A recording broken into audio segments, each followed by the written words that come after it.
ஏழரை சனி பற்றி நிறைய பேர் கேட்டிருக்காங்க. சனி சனி சனி ஏழரை சனி எத்தனை வாட்டி வரும், என்ன பண்ணும், சனி திசைனா என்ன பண்ணும்? நல்லா ஞாபகம் வச்சுக்கோங்க. ஒரு மனுஷன் பிறந்ததுலேருந்து 30 வயசுக்குள்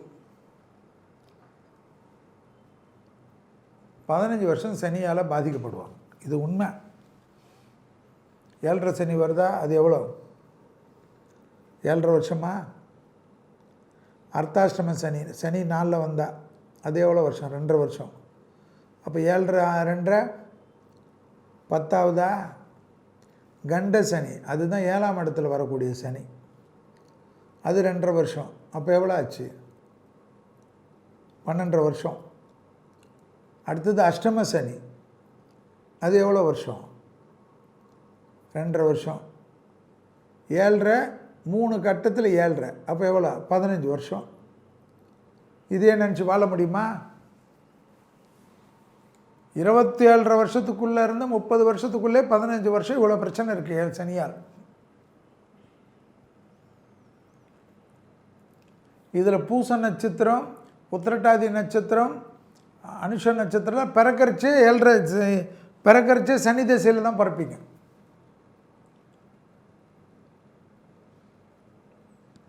இப்போ குரு நட்சத்திரத்தில் பிறக்கிறீங்கன்னு வச்சுக்கோங்க. ஒரு குழந்தை என்னது? புனர்பூசம், விசாகம், புரட்டாதி. இவங்களுக்கு பிறந்து 16 வருஷம், அதிகபட்சமாக 14 வருஷம். அந்த 14 வருஷம் தாண்டின உடனே உங்களுக்கு வரக்கூடியது சனி திசை தான் 19 வருஷம். ஞாபகம் வச்சுக்கோங்க. இல்லை ராகு நட்சத்திரத்தில் பிறக்கிறீங்கன்னு வச்சுக்கோங்க. திருவாதிரை, சுவாதி, சதயம், முதல் 18 வருஷம் ராகு, அதில் முதல் 1ஆம் பாதமே இருக்கட்டும், 16 வருஷம் ராகுல இருந்தீங்கன்னு வச்சுக்கோங்க.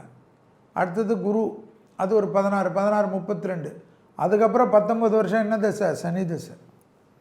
ஸோ சனி திசை என்பதோ, சனி ஏழரை சனி என்பதோ, அர்த்தாஷ்டம சனி என்பதோ, கண்ட சனி என்பதோ, அஷ்டம சனி என்பதோ உங்கள் வாழ்க்கையில் வந்துக்கினே இருக்கும். இதுக்கெல்லாம் பயப்படவே கூடாது. சனின்னாவே உடற்பயிற்சி தான். சனின்னாவே தெம்பாய் குதின்னு குதிக்கணும். நான் ஹேண்டிகேப்பை எனக்கு ஒன்றும் பண்ண முடியாதுன்னு அப்படி கிடையாது. மனதில் தெம்பாக இருக்கணும், ஃபிட்னஸாக இருக்கும், பெரிய பலத்தை கொடுக்கும். சனி என்றெல்லாம் விநாயகர் தான், காரிய சித்தி மாலை தான், அனுமன் சாலிசா தான். சனி சனி சனின்னு அப்படியெல்லாம் யோசிக்கவே கூடாது. இப்போ ஏழரை சனி யாருக்கு இருக்குது? கும்பத்துக்கு இருக்கா, மீனத்துக்கு இருக்கா, மேஷத்துக்கு இருக்கா. அடுத்த சனி பயிற்சியில் ரிஷபத்துக்கு வரும், கும்பம் வெளியில் போயிடும். ஸோ இப்போ இவங்களுக்கு என்ன இருக்குது? சிம்மத்துக்கு அஷ்டம சனி இருக்கா,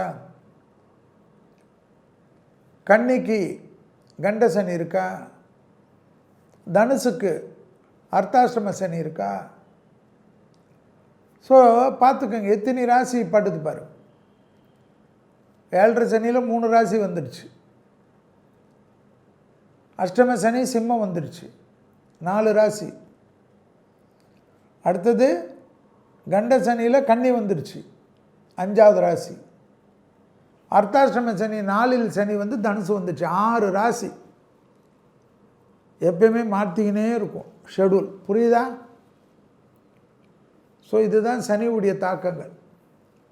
சனி வாழ்க்கையில் நம்மளுடன் எப்பொழுதும் இருப்பார். அவரை நினைத்து பெருமை கொள். எல்லா கிரகமும் நம்மளுடன் சுற்றி தான் இருக்கும். 2.25 நாள் கம்மி கிரகம் சந்திரன், அதிகபட்சமான கிரகம் 2.5 வருஷம் சனி. இந்த 9 கிரகங்களை சுற்றி தான் நம்ம வாழ்க்கையுடைய பிணைப்பு. அதில் சனின்னு ரொம்ப பயப்படுறதை விட்டு உடற்பயிற்சி, தெய்வ பலம், விநாயகர், அனுமனை கும்பிடுவது, நரசிம்மரை கும்பிடுவது, பைரவரை கும்பிடுவது, சுறுசுறுப்பாக உங்களை வைத்து கொள்வதெல்லாம் சனி நன்மையும் சந்தோஷத்தையும் தான் தருவார் என்பதை ஞாபகத்தில் வைத்துக் கொள்ளுங்கள்.